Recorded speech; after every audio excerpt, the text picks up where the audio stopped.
Bonjour tout le monde et bienvenue dans Tout ça pour ça. Pas mal. Alors, Tout ça pour ça, un talk show jeune, organisé et combatif. Alors au thème d'aujourd'hui, c'est les luttes en crise.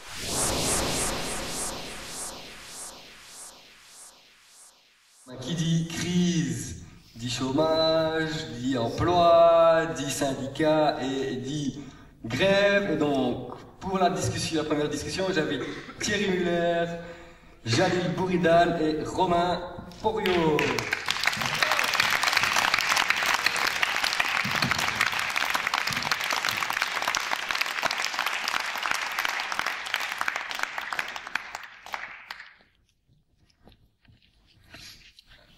Bonjour les amis. Bonjour. Salut, vous vous êtes assis bien aux bonnes places en fonction de... Ok. Jalil, tu es secrétaire permanent à la CNE. Tout à fait. Donc dans le secteur commerce. Et j'ai appris, en préparant l'émission, que tu avais été permanent national des Jeux pendant 3 semaines. Waouh, quel record! Merci. On peut dire que tu es un peu responsable de tout ce bordel. Tout à fait. Un des autres invités, c'est l'incontournable Thierry Muller. Alors, je dis incontournable parce que si vous ne l'avez pas encore vu à la télé, c'est que vous ne regardez pas la télé et c'est tant mieux. Toi, Thierry, tu fais partie de plusieurs collectifs de chômeurs, dont le réseau Stop Article 63 paragraphe 2 et le collectif Riposte CTE. Moi, je fais une grosse distinction entre travailler et avoir un emploi. Pour moi, ça n'est pas du tout de choses qui se superposent. J'ai même plutôt tendance à penser que l'emploi, de plus en plus, est ce qui ne permet pas de travailler. C'est-à-dire que si on considère que le travail, c'est développer une activité qui a une utilité sociale et qui est potentiellement émancipatrice pour celui qui se livre à cette activité, je crois que l'emploi est de plus en plus ce qui empêche ça. Alors, pour apporter un peu de fraîcheur et de jeunesse... C'est vrai qu'à droite, ça manque un peu de fraîcheur. Romain Porio, donc de l'Union syndicale étudiante. Alors, Romain, dis-nous un petit peu, entre la précarité avec des faibles allocations de chômage et la précarité avec la perspective de devoir travailler jusqu'à 67 ans, elle choisit quoi, cette jeunesse étudiante? Déjà, en fait, la jeunesse étudiante, ce qu'elle veut, c'est mener des études, mais pas uniquement en fait pour trouver un boulot. Elle veut aussi mener des études pour s'émanciper. Je veux dire, le savoir, c'est quelque chose qui est vraiment émancipateur en soi. Alors, il y avait un 4e invité qui était prévu. Donc, on aurait souhaité avoir une travailleuse ou travailleur de l'atelier BMS qui ont mené des actions de grève dans leur entreprise, qui ont eu des victoires. Mais malheureusement, ils n'ont pas su se libérer aujourd'hui. Alors justement, la grève, on en parle tout de suite avec la très surprenante Manon.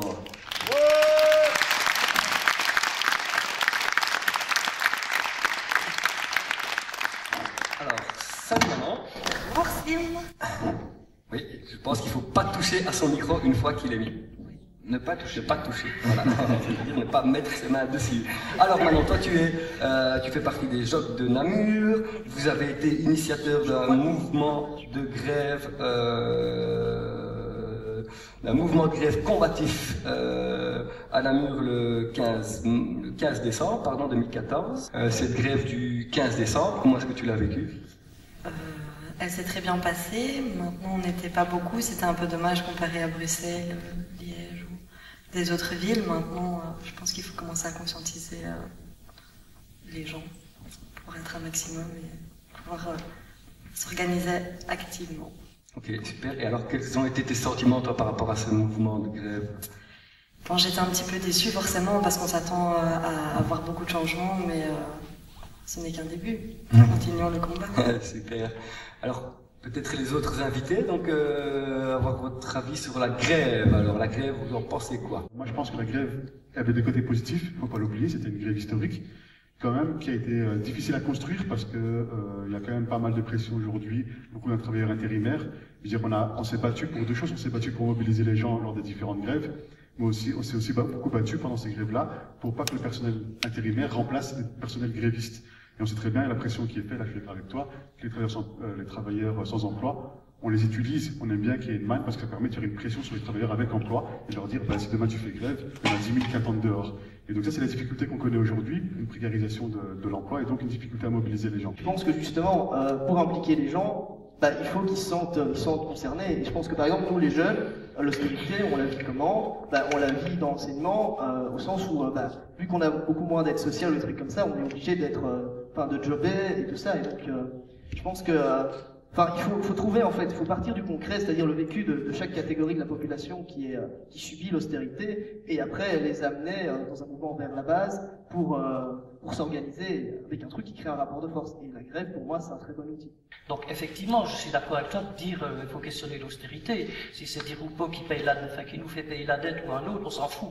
Mais la question, c'est de savoir qu'est-ce qu'on ne veut plus. Est-ce qu'on accepte de payer cette dette ou pas? Et un deuxième dogme qui est le dogme de l'emploi. C'est au nom de l'emploi, on nous fait accepter tout et n'importe quoi. On nous fait accepter le travail du dimanche, on nous fait accepter la réduction des cotisations sociales, on nous fait accepter la baisse salariale parce que le salaire est une charge, c'est un coût pour l'entreprise, alors que ce sont les travailleurs qui produisent de la richesse. Tant qu'on ne met pas ce dogme-là sur la table et dire qu'on ne rentre plus dans ce discours, on n'en veut plus, je pense qu'on se fera toujours avoir. Comment tous ensemble, alors, on brise cette hégémonie culturelle ou idéologique que tu décris? C'est un travail énorme et quotidien. Voilà. Donc moi, je pense que les luttes sont des occasions d'amener ces débats-là. Et donc c'est important qu'il y ait des luttes parce que c'est là qu'on commence à poser les questions essentielles. C'est-à-dire, pourquoi on est là? Qu'est-ce qu'on fout là? Comment on voit le monde? Comment on peut s'en sortir? Mais je crois que si on pose pas ces questions-là, on va s'engluer tout le temps. Et je pense que ça, c'est peut-être le plus important, c'est que rappeler que les mouvements sociaux, c'est la base du rapport de force. Et c'est de montrer collectivement, même si on n'a pas de mode d'ordre, même si exactement on ne sait pas comment on s'organise, comment on le fait, que dans les assemblées c'est un peu brouillon, etc. C'est de montrer que quand on est tous dans la rue, quand on n'est pas au travail, quand on est tous dans des lieux publics, etc., la circulation est bloquée, l'économie est bloquée. Ça, c'est de montrer le poids qu'on a, et qu'on peut montrer aux patrons, et on peut montrer aux politiques, que finalement, sans nous, ils ne sont pas capables de faire 1 euro en plus, que sans nous, ça ne tourne pas, que sans nous, tout est bloqué. Et je pense que ça, c'est la base, il faut ramener cet historique. Parce que le problème, c'est que trop souvent, on entend que, voilà, on nous offre des emplois, qu'on est content avec, etc. Et de montrer aujourd'hui que c'est nous qui créons tout ça. Et donc ça, c'est la base. Et c'est ça, la grève. La grève, c'est de montrer ça. Que sans nous, on est capable de rien. Super. Mais justement, peut-être avant de donner la parole à d'autres invités, j'allais parler de base. On peut dire que ici, la base, c'est vous, public. Donc c'est quelqu'un qui voudrait intervenir sur ce qui a été dit ici. Ok, ben je vais donner donc la parole à Hubert. Alors, est-ce qu'on peut lui apporter un micro? Alors sur la dette, qui est-ce qui a une dette? C'est le capital qui a une dette envers les travailleurs. C'est les travailleurs qui créent toute la richesse, hors emploi ou dans l'emploi. Or, nous n'avons qu'une dette, c'est le capital qui a une dette envers nous. Alors, ce fameux mot d'ordre, les profits d'aujourd'hui sont les investissements de demain et l'emploi et les emplois après-demain, ça fait 35 ans qu'on nous réserve cette soupe. Bon, après 35 ans, je crois qu'il est temps d'en tirer une conclusion. C'est que c'est faux et archi faux. Oui, je voulais poser la question aussi des médias par rapport à la grève de tel historique, pas historique. Effectivement, quand on dit les luttes en crise, il y a quelque chose de ça. Quand on a été avec la Joc de Namur pour essayer de relancer les grèves, on a été à une première journée de grève tournante où il y avait à peu près personne. La deuxième fois, on a essayé de ramener un peu plus de monde pour faire appliquer le principe d'une grève, c'est-à-dire que le principe d'une grève, c'est que les travailleurs font valoir que c'est eux qui créent la richesse, comme monsieur disait, et non pas le capital qui crée la richesse. Et pour le faire comprendre, il s'agit d'arrêter de travailler. Non pas ni d'être remplacés par des intérimaires, ni que les travailleurs aillent comme des moutons ce jour-là travailler. et on a voulu faire fermer les entreprises. On a rencontré pas mal de gens qui sont des franchisés, donc des esclaves indépendants, donc des travailleurs indépendants mais qui ne gagnent pas beaucoup de sous. C'est une façon de faire pression sur eux en tant que travailleurs, qui nous ont dit qu'eux-mêmes commençaient à comprendre qu'il y avait un problème. Donc d'un côté, on sent qu'il y a quelque chose qui bouge, c'est-à-dire que une partie des gens qui sont même dans un poste supérieur se rendent compte qu'il y a vraiment une arnaque quelque part. Mais d'un autre côté, le rendu des médias, c'est nous, on a fait pression sur les syndicats pour qu'ils fassent leur travail, qui est de fermer les entreprises, c'est le principe d'une grève. On a eu Raymond qui, sous la pression, a jeté 3 vêtements par terre, et on a vu tout le monde médiatique qui s'acharnait sur cette personne. Et pour moi, c'était quand même un moment emblématique dans le sens où on se rend compte qu'on est très peu suivi finalement. En fait, le problème, je pense qu'il a été dit, c'est qu'en fait, il y a une offensive médiatique qui existe depuis plusieurs décennies, où on nous dit 2 choses. La première chose, c'est il n'y a pas d'alternative, il n'y a pas d'alternative, il n'y a pas d'alternative, qui est totalement faux. Et le deuxième problème aussi, c'est que dès que finalement, dès qu'il y a un peu, je sais pas, l'exemple de Raymond est excellent justement à ce niveau-là, c'est que on passe sa vie à essayer de questionner le droit de grève, questionner le droit des gens de fermer des magasins ou des trucs comme ça, et on crache littéralement sur les grévistes. Moi je le vois comme ça. Et je pense que c'est pour ça en fait que les gens, sont peut-être pas forcément mobilisés au début, mais je pense que c'est justement en continuant à se mobiliser qu'on peut leur montrer que c'est les médias qui ont tort, que ce qu'on leur raconte, que ce qu'on raconte aux gens est faux, et que oui il y a des alternatives et que oui on peut lutter pour ça. Je suis d'accord avec ce qui est dit là. La question c'est qu'on a en face de nous un rouleau compresseur qui est cynique et qui va nous démolir la gueule. Je sais pas qui ici est prêt à risquer sa peau, mais moi je pense que si nous ne sommes pas capables de risquer ça, nous n'arriverons pas à renverser le rapport. Et c'est une question, on peut tourner autour des formes d'action plus ludiques, moins ludiques, plus ceci, médiatique, pas médiatique, et on discutait de ça à longueur de temps. Je pense qu'on tourne autour du pot de est-ce qu'on est prêt à y aller jusqu'au bout. Et quelles sont vos revendications? Moi, j'ai pas la réponse. Hein, justement, quelles sont vos revendications alors vous concrètement? Non, je dis, est-ce qu'on est prêt à aller à la bagarre, mais en risquant sa peau, en risquant la tôle, en risquant de se prendre des coups sur la tronche? Mais y aller pourquoi? Oui, mais ça, j'ai pas répondu que j'étais prêt ou qu'on était prêt. Je pense que ce qui fait qu'on traîne, c'est parce qu'on peut pas répondre et qu'on sait pas quoi répondre.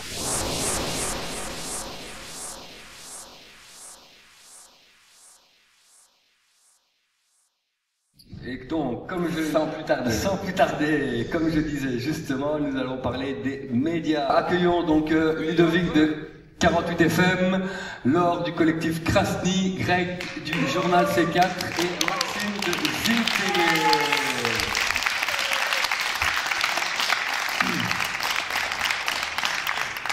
Alors, bonjour à tous. Bonjour. Alors, on va commencer par Greg. Alors, tu travailles pour C4, un journaliste de chômeurs pour et par les chômeurs. Alors, est-ce que tu peux nous expliquer un petit peu c'est quoi ça et en quoi êtes-vous un média à travers cette démarche? Alors ça, c'est le journal fait par les chômeurs pour les chômeurs. C'est un peu le slogan du début du magazine, qui a été créé il y a plus de 20 ans autour du Cirque d'hiver, qui est un cabaret qui se trouve en Roture. Donc si on se remet il y a plus de 20 ans, on est en 93 quand c'est créé, c'est le début du chômage de masse. Enfin, c'est pas le début du chômage de masse, c'est une époque où il y a déjà plus de 400 000 chômeurs en Belgique, mais il est clair que le territoire que le chômage de masse a ouvert est assez mal connu par l'ensemble de la population, et les discours qui disent que ce problème va pouvoir se résoudre sont quand même encore relativement crédibles, quand aujourd'hui c'est quand même fort peu sérieux. Ça donne des émissions comme Mise au Point, Thierry connaît bien, où il n'y a quand même pas grand monde pour faire des trucs pareils, même pas les mecs qui les font. Mais à l'époque, franchement, ça peut être sérieux. Est-ce qu'on peut dire aujourd'hui que justement le rôle des médias dominants est justement un peu de faire la propagande du pouvoir en place? Effectivement, ils font un boulot dit de propagande, et en plus ils le font quand même relativement bien. Faut reconnaître ça. Et à mon avis du moins. Et mais le truc, c'est que ce que je crois que je voulais raconter par rapport à cette phrase qui était un peu le pitch, on essayait de vendre le nouveau numéro qui s'appelle Outsider Mythologie. L'idée, c'était de se dire, bon, ben voilà, à un moment donné, il y a, du côté médiatique, il y a un boulot de performance à faire, c'est-à-dire que tous les matins, quand vous allumez votre radio, vous voyez bien que le boulot des journalistes, c'est de raconter ce qui s'est passé de manière, justement, on en a parlé pas mal dans le premier débat, à montrer qu'il n'y a pas d'alternative. Enfin, l'hypothèse, c'est qu'il faut toujours refaire ce boulot de récit. Et c'est un des principaux boulots des médias qui font non seulement à travers l'information, mais qui font à travers toute une série de choses, les séries télé, les jeux, les trucs comme The Voice, c'est aussi fort important. Hein. On voit bien comment un truc comme The Voice va construire un récit autour de la concurrence et comment c'est sympa d'être des concurrents et comment on apprend plein de choses à jouer à ce jeu-là et comment, enfin, il y a tout un truc autour de la concurrence et on voit bien comment c'est par le récit qu'on va pouvoir, comment dire, à chaque fois remettre ça en scène pour que les gens y croient. Alors, Laure, toi tu fais partie du collectif Krasny, entre autres, et vous c'est plutôt donc la photo. Alors vous avez d'ailleurs sorti, je l'ai aussi sous la main, une revue qui s'appelle Tension et qui est donc une rétrospective photographique de 3 années de lutte sociale. Alors, pourquoi avoir choisi les luttes sociales comme toile de fond alors que les photos de chat c'est très tendance aussi? Je crois que ça rejoint déjà le même constat que Greg à côté de moi sur la médiatisation qui n'a pas lieu des luttes sociales, mais au contraire la criminalisation de ces luttes de manière générale dans les médias, donc finalement qui sert une soupe à l'idéologie dominante, pas d'alternative possible. Ça rejoint aussi en fait la discussion qui a eu lieu précédemment, où je soutiens complètement Angélique dans ses propos et sur le fait que en fait on manque de tradition, mais c'est surtout d'exemples. Les exemples de lutte victorieuse, finalement, elles ne sont pas du tout énoncées dans les médias. Il y a une omerta totale là-dessus. Donc c'est l'idée, de faire des ponts entre les différentes formes de résistance, des luttes qui existent, et de le remettre à l'ordre du jour, en fait. Ok, super. Alors vous dites, en intro de cette revue, vous dites donc les bouleversements politiques, socio-économiques ou encore environnementaux que traverse notre société ont convaincu les membres fondateurs de l'urgence d'être sur le terrain, fondateur du collectif évidemment, hein, de l'urgence d'être sur le terrain, de prendre part au mouvement qui se développe et d'en documenter les différentes formes de résistance. Alors est-ce là, selon vous, selon Krasny, le rôle des médias en général? Idéalement, oui, bien sûr, puisque finalement la façon dont on présente les choses, si on montre de la résistance, si on parle de luttes qui prennent place, si on parle en plus de luttes victorieuses, forcément, ça permet de transmettre d'autres expériences, de les partager, d'éveiller la solidarité et de donner des idées à d'autres, évidemment, quoi. C'est nécessaire. Est-ce qu'on peut être acteur d'une lutte et en même temps la médiatiser, la relater? Est-ce qu'on est encore dans le journalisme ou on arrive vers de la communication?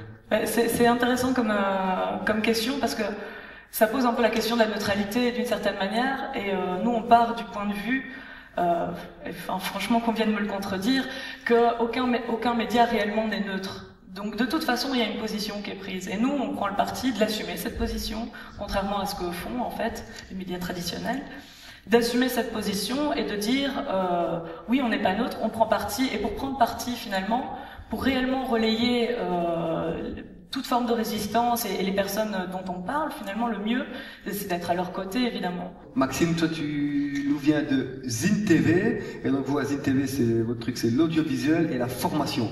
Alors, est-ce que tu peux nous expliquer un peu c'est quoi Zine TV, en quoi l'aspect formation de tout un chacun est si importante? Justement, je vais rebondir aussi sur ce qui vient d'être dit. C'est que donc Zine TV a été créé en 2009, donc on existe depuis 6 ans. On se base sur des expériences qui existent déjà dans le passé, notamment en Amérique latine. Et l'idée, c'est de créer un média participatif où effectivement les citoyens organisés, les mouvements sociaux puissent se réapproprier le langage. Effectivement, les médias objectifs n'existent pas, et encore moins en télévision. Enfin, ou en tout cas, à partir du moment où on pose une caméra, on pose un trépied, on crée un regard sur une réalité. Donc, c'est un regard que nous, on veut assumer, et qui effectivement n'est pas nécessairement assumé dans les médias classiques. Donc nous, l'idée, c'est vraiment de libérer cette parole, et de surtout travailler sur comment donner la parole. Donc se poser les questions éthiques qui vont avec, savoir comment filmer une personne un travailleur n'est pas nécessairement formé de la même manière qu'un manager ou un homme politique à s'exprimer sur un plateau télé, par exemple. Alors Ludo, contrairement à Thierry, il n'est pas l'homme que vous verrez partout à la télé, mais sûrement est peut-être l'homme que vous risquez d'entendre partout. Alors il anime toujours des émissions à 48 FM, la radio universitaire. Il est aussi présent dans nombreux d'événements populaires liégeois et toujours en quête de paroles à relayer. Vous avez pu notamment le croiser au TALP où il animait des ateliers radio. Sa devise, et c'est moi qui l'invente, c'est que si les gens ne vont pas vers les médias pour exprimer leur colère, leur joie et leurs sentiments, c'est alors aux médias d'aller vers les gens pour entendre et se faire le relais de leurs sentiments. Alors Ludo, en quoi est-il si important d'aller vers, en tant que média, d'aller à la rencontre des gens? C'est une bonne devise, hein, je devrais la garder. C'est un petit peu le rôle des médias à l'origine, bien sûr, d'être un vecteur d'information, un vecteur de transmission. Chose qui est un petit peu perdue dans les médias mainstream actuellement. Après, c'est aussi l'expérience fournie par 48 FM, justement. Pour l'histoire, 48 FM, tu l'as dit, c'est la radio de l'université. D'ailleurs, pour ceux qui ne le savent pas, ça s'appelle 48 FM en relation avec le bus 48 qui fait la jonction entre les deux pôles universitaires. Il y a des gens qui ne le savent pas encore. Non, mais je ne le savais pas d'ailleurs. Voilà. J'avais été allumé. Oui. Et il faut savoir qu'à 48 FM, il n'y a pas de publicité. Il n'y a pas de promotion forcée, tout est subsidié effectivement par l'université. C'est un peu une radio libre. L'expérience fournie par 48 FM a permis à pas mal de personnes qui sont dans la lutte, puisqu'on parle de lutte aujourd'hui, de pouvoir venir s'exprimer dans les médias. Et c'est devenu une habitude depuis maintenant bientôt 10 ans, enfin ça fait 8 ans que cette radio fonctionne. C'est devenu une habitude par pas mal de groupements militants. Et cette habitude nous a permis justement peut-être de se perfectionner là-dedans aussi. Et on se rend compte que c'est un besoin. Et maintenant, la chose qui est vraiment, pour moi, la plus interpellante, c'est qu'on ne va plus, comme tu le disais, on ne va plus maintenant tellement vers les gens. C'est les gens qui viennent maintenant vers nous, effectivement. Au début, il a fallu pousser la machine, effectivement, pousser, faire comprendre que on était là pour ça. Maintenant, on a finalement plus de demandes que d'offres à faire. Et ça, c'est pour moi une grande réussite, en tout cas, de la part de 48 FM, en tout cas de ce qu'elle a permis de faire. Antoine, peut-être un petit mot? Ouais, voilà, je trouve que c'était une discussion super intéressante. On voit pas mal d'initiatives foisonnantes au niveau des médias, que ce soit des médias plus participatifs, des gens qui assument vraiment de parler d'un endroit et qui assument aussi d'aller vraiment chercher une parole qui se retrouve peut-être pas nécessairement dans les médias. Deuxième chose, on voit quand même la perte de crédibilité totale des médias traditionnels et ça, toutes les enquêtes d'opinion aussi le montrent, mais en même temps, on est en train de dire ici que ces médias n'ont peut-être pas autant d'influence que jamais. Et donc il y a peut-être une certaine contradiction, quelque chose à chercher là. Une rumeur, c'est une information non vérifiée qui circule. Il y a toujours un double discours dans la rumeur. Il y a toujours un double discours dans la rumeur. On est où Rémi Fraisse est tombé et il n'y aura pas un barrage 300 mètres plus loin, un gros mur de béton en hommage comme stèle, comme Pierre Tombal, et c'est pas possible, on ne laissera pas faire ça. L'évacuation définitive du site de Sivins, le Conseil général du Tarn a voté un nouveau projet de barrage, un projet de taille réduite, et les manifestants qui occupaient les lieux depuis 16 mois et depuis la mort du jeune militant écologiste Rémi Fraisse ont été délogés par la police.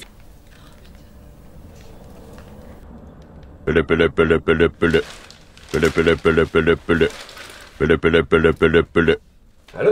Ouais, dis, t'as vu ça? On a des terroristes près de chez nous en France, les djihadistes. Des quoi? Les djihadistes? Ouais. C'est quoi ça? T'as pas vu? Ils se sont fait expulser de la ZAD à Sivins, je sais pas, un camp d'entraînement, je sais pas. Ok, d'accord. Alors la ZAD, déjà c'est des zadistes et pas des djihadistes. Et puis en plus de ça, ça n'a rien à voir avec les djihadistes. Ah bon?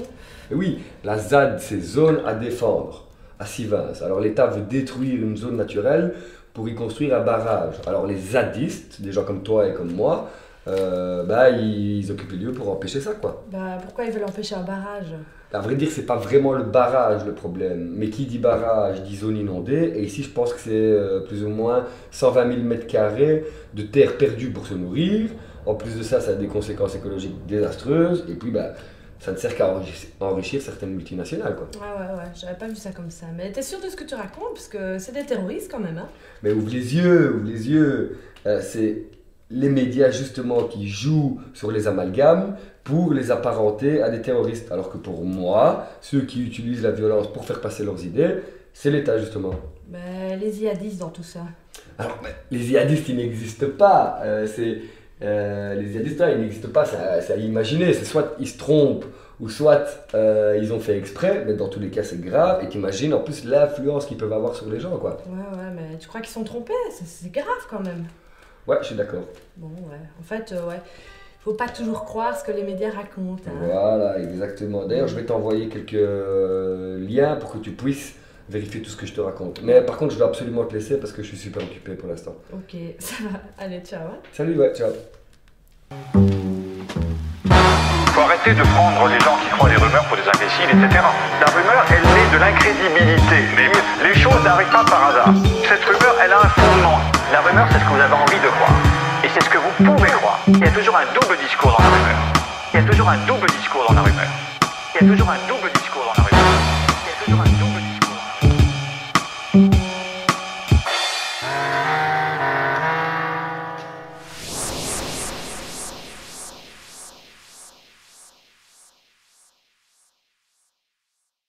Alors une discussion, je pense que ce ne sera pas forcément la plus marrante de la journée, mais par contre une des plus nécessaires. Alors pour démarrer cette discussion, j'appelle Momo sur le plateau.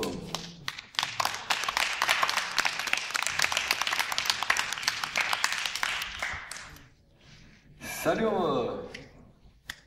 Ok, je pourrais prendre un lit. Joli t-shirt. Ah, merci. Alors comment vas-tu Momo? Ça va, ça passe. J'ai eu l'examen ce matin. Ah, on peut applaudir Momo qui est venu directement après son examen. Voilà. Alors Momo, donc on est là ensemble pour parler des violences policières. Exactement, Slim. Je ne sais pas si vous avez prévu quelque chose parce que je vois que tous les autres sujets ont une magnifique petite vidéo. Alors, il n'y aura pas de vidéo malheureusement. Ok, merci. Je te dirai qui est le responsable de ça. Voilà, après, pas devant tout le monde. Ok, c'est cool. Donc moi aussi j'ai préparé un petit truc que je vais gérer avec ça quand il y aura les invités qui seront présents. Donc pourquoi c'est important je trouve de parler des violences policières et comment je vais diriger la discussion en fait. Je trouve que c'est important parce que déjà peu de gens pensent que la police est juste là pour nous protéger, alors que la plupart du temps quand la police intervient c'est plus pour frapper les gens et pour leur faire peur. Et deuxième chose aussi, c'est que les gens, quand ils sont victimes de violences policières, il y a deux réflexes qu'ils ont. C'est premièrement penser que ça sert à rien d'aller déposer la plainte, ça sert à rien d'agir contre ça, vu que de toute façon les flics sont au-dessus des lois.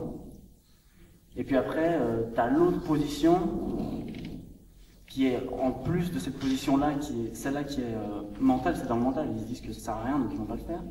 Et tu as ceux qui ont peur à côté, peur de répression, parce qu'à chaque fois que quelqu'un va déposer une plainte, lui il reçoit une contre-plainte pour rébellion, et ce genre de truc. Donc je voulais aussi voir comment on pourrait agir face à ça.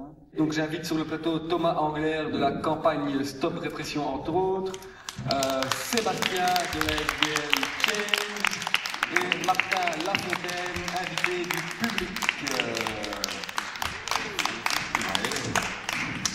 Ok.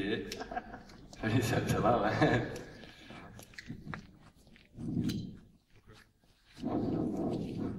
Décidément. C'est peut-être mieux qu'il y en ait un qui est en face. Bonsoir à tous. Donc Thomas, tu fais entre autres partie de la campagne Stop Répression. Tu es aussi membre des Jocks de Bruxelles. Est-ce que tu peux nous raconter en quelques mots la campagne Stop Répression, c'est quoi? Et donc la campagne Stop Répression, elle fait suite à un petit événement qui est arrivé à mon camarade ici. Qui, lors d'une manif syndicale, s'est retrouvé arrêté préventivement sans vraiment de motif réel. Et ce qui a suscité à l'intérieur de l'organisation une réflexion qui nous a fait réaliser que, d'abord comme militants, mais en réalité dans la société dans son ensemble, on avait un problème pas seulement de violence policière, mais de répression. Et donc c'est pour ça que dans les 5 axes qu'on développe, on a essayé de ne pas parler seulement de la violence policière, mais de la question de la violence de l'État dans son ensemble. Merci Thomas. Alors Sébastien, donc toi tu fais partie de la SBL Change et vous avez notamment participé à une action pour réclamer la vérité sur le cas de Dieudonné Kangé. Dieu merci, pardon, excusez-moi, Dieu merci Kangé. Donc qui est une personne qui est morte en cellule. Est-ce que tu peux nous dire un petit peu plus sur Change et sur notamment cette histoire? Certainement. Déjà donc, je représente l'ASBL Change. On est basé sur Bruxelles et on travaille principalement pour la cohésion au sein de la communauté africaine. On est une ASBL panafricaine et on lutte aussi pour une revalorisation de l'image et de l'histoire africaine. On essaye d'apporter un changement de mentalité, on essaye d'apporter un changement au sein de notre communauté, notamment de voir aussi l'aspect économique afin d'arriver à une vraie revalorisation de notre image, de notre histoire. Au-delà de ça, on lutte aussi sur le terrain, notamment dans le cadre de l'affaire de Dieu merci Kanda, qui est décédé au commissariat d'Anderlecht le 7 février, si je m'abuse. Dieu merci s'est rendu au commissariat de bon matin parce qu'il avait perdu ses papiers d'identité. La police l'a retenu sous prétexte qu'il était ivre et 3 heures après être rentré au commissariat, la police constate le décès de Dieu merci. Notre posture n'est pas d'accuser la police de meurtre. Loin de là, nous n'avons pas d'éléments qui vont dans ce sens-là. Néanmoins, il y a une remise en question à voir. Comment est-ce que quelqu'un peut se rendre au commissariat par sa volonté et décéder au commissariat quelques heures après, la police l'ayant retenu sous prétexte qu'il était ivre. A-t-il été surveillé correctement? De quelle manière a-t-il été traité pour en arriver à se suicider, quand bien même il se serait suicidé? Il y a plein de questions et la police et le gouvernement n'apportent pas de réponse à ces questions et ne montrent pas de bonne volonté en fait de vouloir même apporter des réponses à ces questions. Et alors, pour terminer la présentation, donc Martin, alors toi, tu as aussi été entre autres victime et tu as aussi mené des procédures pour que justice soit faite, si je puis dire. Qu'est-ce que ça a mené ou est-ce que ça... Il faut savoir que ce n'était pas tout à fait une intention préventive puisque j'ai pu participer à une partie de la manifestation. Il faut savoir que ça se passait dans le cadre d'une manifestation européenne contre l'austérité et pour la croissance et que j'étais plutôt dans un bloc plus radical, anticapitaliste, qui ne décidait pas nécessairement de marcher avec les syndicats comme des moutons pour la croissance, enfin des termes un peu général comme ça qui ne nous parlaient pas nécessairement. Et ces personnes faisaient partie du camp No Border, dont les revendications vont un petit peu plus loin, notamment avec plus de frontières, ça veut dire ce que ça veut dire. Donc ça a une connotation un peu anarchiste et avec des moyens de lutte qui vont sans doute plus loin que ceux des syndicats et probablement que c'est pour ça que j'ai été arrêté ce jour-là, ainsi qu'un bon nombre de personnes préventivement et pendant la manif, mais sans avoir cassé de voiture ou quoi que ce soit. Hein. Donc c'était très calme, très bon enfant. Il y avait un petit orchestre, je ne sais plus comment ça s'appelle, la Samba qui était là. Et à un moment donné, Vladimir Smithson a choisi, donc c'était le commissaire divisionnaire de la police de Bruxelles, de charger. Ils avaient décidé à l'avance d'arrêter ce bloc-là. Moi j'étais un peu en marge, donc j'ai pas été arrêté en même temps que tout le monde. Mais c'était clair qu'à l'avance, ils avaient prévu d'arrêter ce bloc-là, donc selon moi pour des raisons politiques et non pas pour des raisons de sécurité. Justement, dans l'idée de la thématique d'aujourd'hui, les luttes en crise, c'est de se dire, tiens, quels sont les liens entre les violences policières? Est-ce qu'il existe des liens entre les violences policières, entre les crises, entre les luttes? Peut-être Sébastien, et puis on repart par là, ouais. Le chef de la police, déjà, c'est le bourgmestre. Donc le lien avec la politique est vite fait. La police, finalement, c'est le bras armé d'un certain gouvernement. Ils doivent obéir aux injonctions qui leur sont données, sans se poser de questions. On leur demande pas de se poser des questions quand on leur donne des ordres. Donc le problème est double. Il y a un problème chez les policiers et il y a effectivement le problème de ce lien avec le gouvernement qui est indéniable.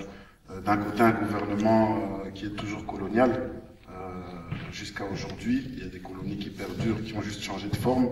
Un gouvernement qui est foncièrement raciste, de par ses bases. Les siècles des Lumières, ça a été des Lumières pour certains, ça a été l'ombre et la nuit noire pour d'autres. Quand je vois qu'il y a beaucoup de policiers, je sens un malaise. Je sens un malaise, c'est un sentiment... C'est un sentiment qui est sans doute dû à des expériences, mais c'est un sentiment que je crois que c'est un sentiment aussi qui est partagé. Et d'ailleurs, quand la police et les médias parlent de ça, qu'est-ce qu'ils emploient comme langage quand ils parlent des quartiers, ils parlent des jeunes quartiers? Ils parlent de quoi? De quadriller des territoires, d'occuper des territoires. de reconquérir des zones. Donc c'est vraiment du langage militaire, c'est le langage d'une puissance occupante en fait. Et donc, enfin, voilà, là ça pose question. Martin, justement, tu voulais intervenir? Oui, par rapport à l'instrumentalisation politique, par rapport à ce qui s'était passé en octobre, c'était en 2010, par rapport à cette manifestation, ils ont été tellement flagrants qu'il y a eu quand même des interpellations parlementaires qui ont dit mais qu'est-ce qui justifie qu'on arrête 250 personnes avant, 250 personnes pendant, et qu'ils ont tout le mal du monde à justifier les arrestations. Et on s'est retranché derrière un organe qui est tout à fait obscur, qui s'appelle l'OCAM, l'organisme de gestion de contrôle et l'observatoire de la menace, et d'analyse de la menace. Ça veut tout dire et rien dire. Et en gros, avec des lois qu'on fait un peu partout en Europe, y compris en Belgique, qui sont censées observer les organisations potentiellement terroristes, on a décidé, par exemple, que tout ce qui était d'obédience anarchiste, tout ce qui n'est pas assez clair, en gros, tout ce qui n'est pas un parti ou un syndicat, c'est potentiellement dangereux. Mais s'ils sont trop nombreux à un endroit, ça justifierait des arrestations préventives. Thomas, je te voyais donc acquiescer de la tête. Je sais qu'aussi, notamment, cette histoire de contrôle de la police, c'est aussi une revendication de la campagne Stop Répression. Mais je pense que, ça a été dit très clairement par Sébastien, je pense que faut arrêter de tourner autour du pot. La police n'assure pas la sécurité de la population et ce n'est pas pour ça qu'elle existe. Dans une certaine mesure, on peut imaginer d'avoir des gens qui on peut faire appel quand il y a un cambrioleur dans sa maison ou qu'on est agressé, etc. C'est utile. Mais ça, c'est de la gestion. La police, elle existe pour gérer le conflit social. On parle de forces de l'ordre, c'est des forces de l'ordre établies. Ceux qui n'acceptent pas ce que Martin décrit, c'est qu'ils n'acceptent pas qu'on conteste l'ordre social. Ils n'acceptent pas que des personnes puissent revendiquer l'égalité de droit dans une société qui ne leur reconnaît pas. Je veux quand même rappeler qu'on a un ministre de l'Intérieur qui donc est, en étant gentil, sympathisant d'extrême droite, qui est donc la personne qui s'occupe de la police au niveau global. La police de Bruxelles, elle est connue pour avoir en son sein des nazis. Il y a déjà des policiers qui m'ont raconté que sous leur uniforme, ils ont des t-shirts avec des croix gammées et la gueule d'Hitler dessus. Donc, je veux dire, on est là-dedans. En fait, le problème, c'est pas ce que tu disais que tout le monde est pro-policier. En fait, le problème, c'est que les gens n'y croient plus en la justice. Vu quoi qu'il se passe après, la justice sera pour les flics. Pour les policiers, je peux dire flics. Donc la justice sera pour les flics. Quand je vais parler aux jeunes du quartier, je lui fais t'as été victime de violences policières, tu veux témoigner? Il me fait non, j'étais fou, je vais pas témoigner. Déjà, les mecs, ils vont me retrouver. Ils me connaissent, je suis dans le quartier, et après ils me font des bails et de toute façon ça sert à rien de déposer plainte, le flic il vient, il me contrôle, il me dit tes papiers, je lui fais t'as pas le droit, il me fait j'en ai rien à foutre de la loi. Donc c'est les échos qu'on a, c'est que les gens qui sont les plus victimes de violences policières, on dit que le cliché c'est que ceux qui sont les plus victimes de violences policières c'est les militants, c'est pas vrai. Selon l'Observatoire des violences policières, il y a seulement 27% des militants, dans les violences policières, il y a seulement 27% qui sont militants. Tout le reste, je sais pas comment ils sont distribués, ça doit être, j'imagine des gens des quartiers populaires. Peut-être une conclusion d'Antoine et puis alors on voilà, peut-être en guise de conclusion, essayer de répondre à une des questions du public, c'est comment un peu changer ce regard des médias, parce qu'on l'a dit, on l'a vu au cours de plusieurs rounds de l'émission, les médias c'est important. Et je crois qu'il y a deux choses. C'est collectiviser, ça a bien été dit, ensemble on est plus fort, ensemble on peut lutter, individuellement face à un système qui nous broie, c'est très dur. Et deuxièmement, c'est médiatiser. Ok, sur ces belles paroles, merci aux invités d'avoir participé à cette discussion. Je vous propose de rejoindre les coulisses. On peut les applaudir, merci.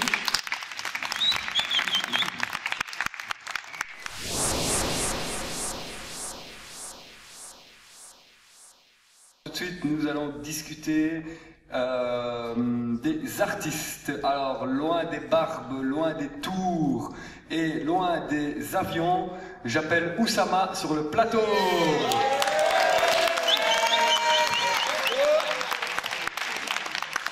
c'est pas les Easy Top. Bonjour Sim. Salut, ça va? va? Tu vas bien? Oui. Waouh, on est sur une émission. Ouais, pas trop stressé, ça va, non? Ça va un petit peu. J'ai préparé ma petite feuille, je l'ai mise là. Ok, c'est comme ça tout le monde sait. Alors, on va parler des artistes. Raconte-nous un petit mot comme ça, rapidement. Un petit mot sur les artistes. Voilà. Bah déjà, les artistes, c'est quoi les artistes, hein? C'est la question à laquelle on va essayer de répondre aujourd'hui, entre autres. Et donc évidemment, on est toujours dans Lutte en crise, et donc avec nos invités, on va essayer de se poser la question, entre autres, parce que ce ne sera pas que ça, de savoir si être artiste c'est une lutte ou si c'est simplement la crise. Justement, je propose que pour répondre à toutes ces questions, on invite nos copains et nos copines, les artistes. Alors j'appelle Younes, Seila, Marie, Paolo, Lio de Fritters, Max de Culture Animelle et AMBN.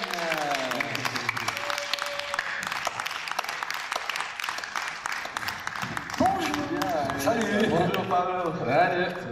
Salut. Salut, bonjour. Ciao. Ciao. Ciao, ciao. Venez les gars, serrez-vous, Younes, serre-toi, n'aie pas peur. N'aie pas peur. Approche-toi. Alors je vais faire peut-être commencer par une très rapide présentation. Donc Younes, toi tu es musicos liégeois entre autres. Et tu travailles aussi dans un bar. Donc justement, on comprend très bien les raisons qui te poussent à être indépendant ou à travailler dans un bar, c'est-à-dire qu'il faut payer le loyer, les factures et compagnie, mais par contre, on a peut-être un peu plus de mal à comprendre ce qui te pousse à être artiste. Qu'est-ce qui pousse à être artiste? Je sais pas, pour moi, tout le monde est susceptible d'être un artiste. L'artiste, c'est l'artisan, donc le graveur est artiste aussi, c'est celui qui va essayer de peindre la vision qu'il a d'un monde, d'une société, essayer de toucher la grâce et de faire toucher la grâce aux gens. Donc pour moi, tout le monde est susceptible d'être artiste et d'évacuer une émotion à travers un support artistique quel qu'il soit. Okay. Si vous pouvez dire... C'est beau, c'est déjà beau. C'est déjà pas mal. Hein. Et je pense que tout le monde devrait avoir un niveau de vie qui lui permet de réfléchir sur la société dans laquelle il vit et d'essayer de faire un travail artistique quel qu'il soit. Quoi. Pour moi, on devrait tous être rémunérés pour vivre, arrêter de devoir être esclave de son travail et puis réfléchir à comment façonner son quotidien pour qu'il soit beau et transmettre des émotions. Marie, toi tu as commencé en tant que danseuse, aujourd'hui tu te retrouves un peu comédienne, et en plus ça tu travailles aussi notamment sur le côté, donc par rapport à ça, vas-y raconte-nous un petit peu, toi comment est-ce que tu vis les choses? C'est le même discours, hein, plus ou moins, donc c'est le problème de travailler, de trouver un travail élémentaire pour pouvoir évidemment faire notre art. Le souci c'est que on travaille 2 fois plus qu'une personne normale. Et le problème, c'est que combiner tout ça, ça prend du temps. Et c'est de l'argent. Et c'est de l'énergie gaspillée. Donc l'objectif, et nous ce qu'on aimerait bien réellement, c'est de pouvoir enfin vivre de notre art. Alors toi, c'est là tu fais de la peinture, notamment, entre autres. Entre autres, voilà. Et donc toi, je pense que tu as fait le choix de ne pas combiner ces deux mondes, parce que tu vis ça, toi, ta réalité d'artiste. Et cette année, j'ai pas travaillé. Et alors, j'ai survécu. Mais c'est toujours... Survécu, ça c'est bien. Oui, la survie est belle. Mais ça peut pas durer trop longtemps. Mais en attendant, j'ai fait des petits trucs, genre des poches pour des gens individuels, avec lesquels je prends trop de plaisir. Et justement, je me posais aussi la question de... Est-ce que je devrais pas les payer à eux, tu vois? Parce que ça me donne beaucoup de choses aussi, tu vois. Et en attendant, je me retrouve comme un parasite des parasites, tu vois. C'est ce qu'on appelle les parasites parfois, genre les chômeurs, tu vois, qui te tendent la main et qui te disent viens ici à une maison vide, tu peux. Alors voilà, j'ai compaginé. Avant j'étais squatteuse des canapés, maintenant je suis devenue squatteuse bourgeoise. Paolo, toi, entre autres, tu es poète de rue aussi, et elle a parlé de la question de sentir comme un parasite. Est-ce que toi, tu as ce sentiment-là par rapport à ce que tu fais? Bien sûr, moi le mot artiste me rend triste. Hein.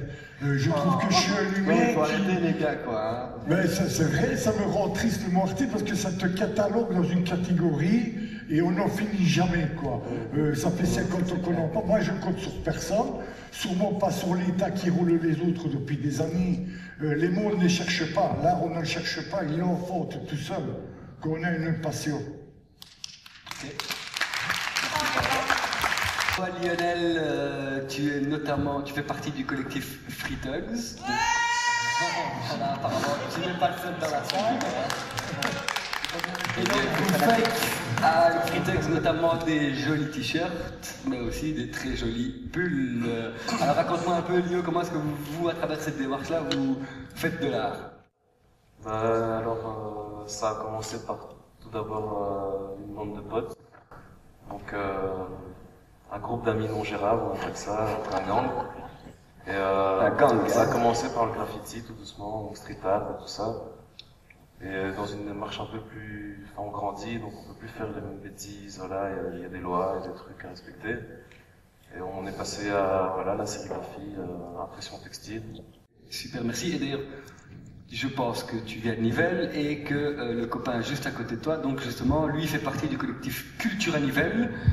Ouais, si on peut peut-être lui passer le micro. Et donc, est-ce que tu peux nous dire un peu plus de mots sur la démarche du collectif Cultura Nivelles? La démarche du collectif Cultura Nivelles, elle est bien simple. De partir d'un constat, c'est que la culture au sens large, la culture de qualité pour moi, est reléguée à un second plan. Pratiquement, vous occupez une surface commerciale non occupée pour pouvoir réaliser, diffuser diverses productions artistiques, c'est ça? Donc pratiquement, on a négocié avec les propriétaires d'une surface commerciale vide, de pouvoir l'occuper, de payer juste les charges électricité. On a gardé une superficie pour une galerie. Donc là, on ouvre l'exposition à 5 artistes tous les mois. Et l'autre partie est ouverte en tant qu'atelier, en fait. Donc parce qu'on a remarqué aussi que les artistes ont, comme on l'a dit, ont du mal à payer leur loyer, donc du mal à payer un loyer pour un grand appartement avec une chambre qui pourrait être juste occupée en tant qu'atelier. Donc on essaye d'avoir ces surfaces disponibles pour eux à des prix modiques. Oui, vous êtes artiste, et est-ce que vous considérez ce que vous faites aussi comme de l'art, et pourquoi? Ouais, personnellement je considère ce qu'on fait comme de l'art parce que pour moi l'art c'est quelque chose dans lequel on s'investit, quelque chose dans lequel on met de la passion.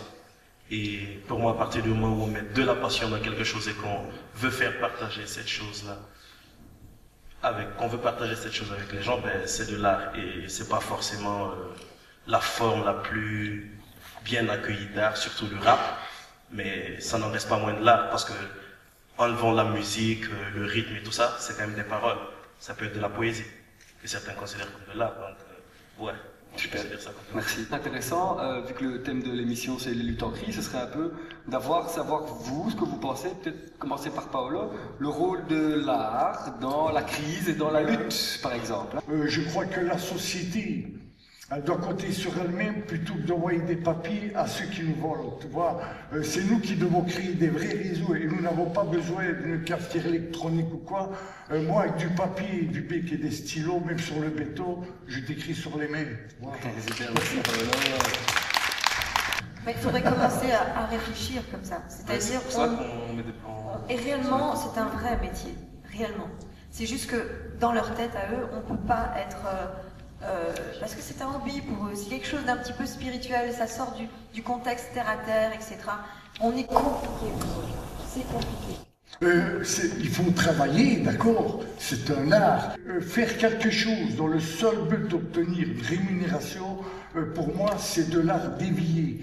C'est une excuse, l'art, à ce moment-là. Oui, c'est comme se trahir soi-même. Mais oui, le business, non, le vrai artiste, il ne fait pas du business. En fait, il propose d'abord et ensuite on lui donne. C'est le business du rêve, l'artiste. Alors Paolo, moi je vais rejoindre ta question parce que je suis pas tout à fait d'accord avec vous. Hein. Là, on est en train de parler d'autre chose. Je te réponds. Donc faire du business pour du business, donc faire. Ok, moi je suis musicien. On ne parle pas ici des musiciens commerciaux qui sont régis par une boîte de distribution qui leur dit voilà le texte à chanter et il faut maintenant venir devant la caméra pour chanter ça et après on va vous donner de l'argent. Moi je parle des artistes, parce que là on parle des artistes poètes, machin et tout, mais je parle même pour le peintre. Le peintre, quand il va acheter, il doit acheter, la peinture elle coûte cher. Moi j'ai envie de m'exprimer, d'avoir un environnement favorable pour que je puisse m'exprimer, non? Ok, oui, justement justement, c'est dur. Les quoi. amis, attendez. Ça m'intéresse justement que tout le monde puisse s'exprimer, et donc j'ai envie justement de demander aux rappeurs ici de savoir si justement vous, est-ce que ça vous dirait de pouvoir vivre de votre musique? Bah, c'est vrai qu'effectivement, de se dire que oui, on pourrait vivre de quelque chose qu'on aime déjà de base, c'est clair, c'est le rêve, quoi. Mais moi, déjà à la base, c'est un exutoire. Donc, moi, je fais ça pour moi-même avant tout, et puis pour ensuite peut-être le faire partager aux personnes qui voudront eux l'écouter. Donc, c'est pour ça qu'en tant que rappeur, ben, on va sur différents thèmes, dont les thèmes de société et tout ça, quoi. Donc, voilà. Les autres du groupe, allez-y, ouais. Donc moi, comme je dis aussi, donc, dans mes textes, je dis que quand je rappe, c'est pour moi. Alors, je m'en fous des autres. C'est un peu égoïste, on va dire, mais je suis pas là pour gagner d'argent. En tant qu'artiste, on va dire, je suis là, je fais mes textes, j'écris pour moi, j'équipe quand je suis avec une instru que je peux trouver, et je vais pas plus loin, je vais pas me casser la tête à dire pour qui, quoi, ça va aimer, s'ils vont aimer, ils vont pas aimer, ça va être choqué, pas être choqué. C'est moi. Ok. Et alors, si des maisons de production vous offrent un contrat rêvé, hein, mais avec des conditions en disant vous ne dites plus tel mot, vous ne dites plus telle chose dans vos textes, et vous faites ça et ça et ça, qu'est-ce que ce serait quoi? Ils peuvent totalement aller se faire foutre.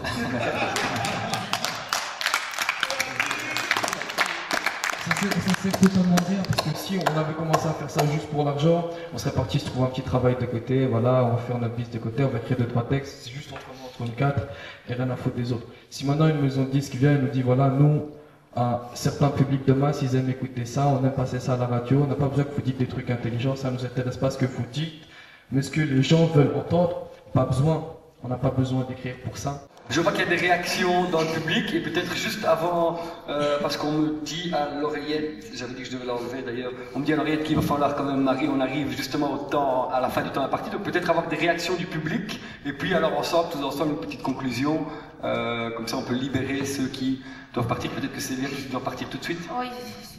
Ok, bah merci d'être venu, est-ce que tu peux juste passer par là, à l'autorise pour relever le micro? Merci Célia. Le public, alors... Donc il y avait donc des questions dans le public, alors il y en a une là. Oui, je suis un peu choqué par certains propos. Dire c'est inacceptable de devoir vendre son âme au diable, c'est valable pour tout le monde. Hein. C'est pas un problème d'artiste. Ben oui. Dire ce n'est pas normal de devoir aller au forum, aller justifier de recherche du travail, c'est valable pour tout le monde. C'est pas un problème d'artiste. Personne n'a à aller devoir se justifier devant sa force de travail. Il n'y a pas des artistes qui auraient à ne pas le faire et les autres. J'ai souvent un problème avec les débats entre artistes. J'ai l'impression cette incapacité à penser ses problèmes en dehors de sa propre bulle. C'est-à-dire que ce que vous vivez traverse la société entière. L'obligation qui est faite à tout le monde de se rendre en permanence employable, c'est-à-dire à améliorer ses compétences, à diversifier son portefeuille de compétences, comme dit Forel, c'est un problème de tout le monde. Et la grande victoire, la grande force du combat des artistes en France et des intermittents, ça a été la capacité de poser ces problèmes dans ces termes-là. C'est-à-dire au-delà de sa corporation, et de repenser la production, de repenser le rapport aux institutions, de repenser le rapport à la sécurité sociale, etc., avec tout le monde, et pas dans sa bulle. On n'est pas, moi, je ne peux pas, j'ai travaillé pendant 15 ans dans le théâtre, hein, donc je ne parle pas, voilà. Mais je fais du travail de plafonnage d'argile, si je veux me perfectionner dans le plafonnage d'argile et arriver à des performances, je dois travailler en dehors, je n'ai pas les outils de production pour le faire, je n'ai pas d'argent pour le faire. C'est un travail de plafonneur. Je dis, ok. Et de plus en plus, dans tout ce qui est la communication, dans tout ce qui est les nouveaux médias, etc., on est confronté à cette problématique. Donc il faut essayer de penser les problèmes, je pense, de cette façon-là, pour créer du front, un vrai front qui remette en question radicalement la manière dont la production est pensée d'une manière générale aujourd'hui. Voilà. Merci. Écoute, moi j'ai une chance, c'est que j'ai un peu le pied, j'ai un pied dans chaque milieu, parce que je suis entrepreneur en éco-construction d'un point de vue professionnel, et de l'autre côté je m'occupe de l'association culturelle. Et pour répondre à la question, non, l'artiste ne doit pas aller dans un fil du forum ou de l'ONEM, à partir du moment où le travail n'est pas palpable de la même façon. Pour moi, mes ouvriers, j'aurais du mal à comprendre qu'ils me disent je cherche l'inspiration, tandis qu'un artiste, je peux le comprendre. Donc voilà, il y a un moment où l'artiste il va chercher l'inspiration, puis il se terre dans sa tanière, et puis il revient vers le public avec son travail effectué. C'est un ensemble, un ouvrier, il vient tous les matins pour travailler, pour aller sur le chantier, pour donner un travail palpable. Donc c'est deux mondes complètement différents. Okay. C'est des mondes qui doivent être régis du coup par des institutions différentes. Ok, merci. Merci Max. Non, alors je propose que les discussions du changement de partout. Je propose que les discussions puissent se continuer à la fin de l'émission, que vous puissiez aller discuter tranquillement. Alors. Je ne sais plus quoi faire, mais Younes, et s'il vous plaît après arrêtez, voilà, parce que sinon on va jamais s'en sortir. Donc Younes, la parole. Ça va, je vais essayer de faire très court. Tu dois. Je dois faire très court, d'accord. Juste pour dire à monsieur qu'on avait parlé sur le plateau ici, dans les échanges, qu'on avait parlé. Ici, on nous pose la question en tant qu'artiste, donc c'est pas si on revendique artiste ou pas, mais on a remis les choses dans leur contexte global, quoi. La situation de la précarité, les problématiques, pas seulement pour les artistes, mais pour tout le monde, quoi. Donc, dans notre intervention, dans notre démarche artistique, ça, on essaie d'englober tout le monde. Alors, merci à tous ceux qui sont intervenus sur le plateau ici. Quoi de mieux que de terminer une discussion sur les artistes en musique, et donc une petite chanson du groupe AMBN, là maintenant. Merci à tout le monde, je vous invite à aller vers les coulisses.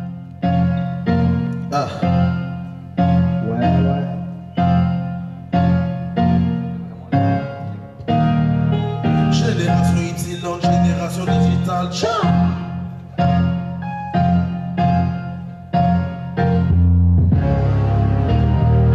Génération itinérante, génération digitale. De musique, de classique au métal. Génération Face, Insta, Twitter, de X, Rolex et de Netflix. Génération itinérante, génération digitale. De musique, de classique au métal. Génération Face, Insta, Twitter, de X, Rolex et de Netflix. Génération armée pour faire la guerre au fond de l'or. Pour le derrière, tout le désordre et le moteur qui nous voit arriver venant tout droit du Morgan. Génération rachiste de Génération, génération marquée de la bicrave. Le mec d'école buissonnière, peuple de ma race. Le slogan sur les pandarmes, ethnique et ta race. Génération de dégénérés, en pleine dégénérescence. Peut te cramer à l'essence, pour la crise d'adolescence. On roule l'armée profond avec la bienséance. Costume exigé, calage pour défourailler. Génération braquage assuré, vous pensez dans mes propos pour me communiquer. Avec une génération de tarés, déchaînés par la centaine de tapés, le cerveau marqué par les chiffres assimilés en difficile assimilation de données. Toujours fourré dans les embrouilles, embourbé de pied à la tête dans l'idée de t'aider de Génération dissidente, génération digitale. De musique, de classique au métal. Génération Face, Insta, Twitter, de bande de X, Rolex et de Netflix. Génération dissidente, génération digitale. De musique, de classique au métal. Génération Face, Insta, Twitter, de bande de X, Rolex et de Netflix. Ma génération est déconnectée, même si elle passe ses journées connectée au net. Qu'elle s'en bat les couilles de sacrifier sa vie privée pour faire le buzz quelques jours, puis être oublié. On a haine sur ce putain de monde à tout moment, mais nous sommes aveugles dans les étoiles qu'on attend. Pauvreté et maladie font des victimes à tout moment, mais on peut faire connaître le prix d'un Ruby Burton. Génération utile, souffrante de TNA qui se transforme les œuvres, mais on retient à paix. On kifferait bien que la vie soit comme dans GTA, où on peut faire du mal à l'autre, on s'en fout dans sa paix. Génération hashtag, génération non métal. Le succès s'exprime en likes et en followers. Je parle de ma génération, c'est des cadeaux qui cachés derrière leur écran deviennent des torpilleurs. Génération itinérante, génération digitale. De musique, de classique au métal. Génération Face, de X, Rolex et de Netflix. Génération itinérante, génération digitale. De musique, de classique au métal. Génération Face, Twitter et de bande de X. Bienvenue dans une génération de pervers, génération sans repère à la recherche de billets verts, génération Scarface, sexe, drogue, monnaie, j'espère des gens qui vont me faire aimer, une génération trap, grâce, de Caris Bouba, Faïkan, Chidi, génération couche dans le coma, une génération qui aime la merde, ah non je fous droit, avec des paroles presque dites dans l'air, face de américain, des vues de l'air contemporain, pas d'amour sans haine, alors je suis comme un roi sans reine, dans ma tête ça s'emmêle, tous ces mots, tous ces clichés qui s'entremêlent, alors à la main, une bouteille d'hydromel, plus soif, plus perdu dans cette génération de causes perdues, des graves désespérés pour une société de dépravés, des trucs pour mieux reconstruire à la place de réparer, la MPN équipe qui choque le niveau les mieux relevés. Génération itinérante, génération digitale, de musique, de classique au métal, génération Face,